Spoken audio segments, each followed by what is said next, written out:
মার্কিন যুক্তরাষ্ট্র ভেবেছিল ভয়াবহ বোমা হামলার পর বহু বছরের জন্য পঙ্গু হয়ে যাবে ইরানের সামরিক শক্তি, কিন্তু বাস্তবতা এখন সম্পূর্ণ ভিন্ন গল্প বলছে। সিএনএন এর নতুন গোয়েন্দা প্রতিবেদনে উঠে এসেছে বিস্ফোরক তথ্য। মাত্র কয়েক সপ্তাহের মধ্যে আবার সচল হয়ে উঠেছে ইরানের ড্রোন উৎপাদন নেটওয়ার্ক। যে অপারেশন এপিক ফিউরি নিয়ে ওয়াশিংটন এতদিন বিজয়ের ডাক বাজিয়েছে, সেই অভিযানের সফলতা নিয়েই এখন উঠছে বড় প্রশ্ন। মার্কিন গোয়েন্দাদের ভাষায় ইরানকে থামানো যায়নি, বরং তারা প্রত্যাশার চেয়েও দ্রুত ঘুরে দাঁড়াচ্ছে।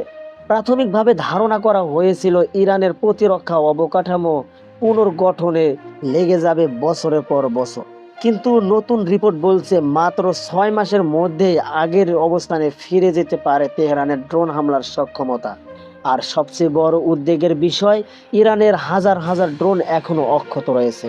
শুধু তাই নয়, উপকূলীয় প্রতিরক্ষা ক্রুজ মিসাইলও এখন পুরোপুরি সচল, যার মাধ্যমে কৌশলগতভাবে গুরুত্বপূর্ণ হরমুজ প্রণালী বন্ধ করে দিতে পারে ইরান। বিশ্ব বাণিজ্যের বড় অংশ এই জলপথের উপর নির্ভরশীল, তাই নতুন করে বাড়ছে বৈশ্বিক উত্তেজনা। এদিকে প্রেসিডেন্ট ডোনাল্ড ট্রাম্প আবারও ইরানের বিরুদ্ধে নতুন সামরিক অভিযানে হুঁশিয়ারি দিয়েছেন।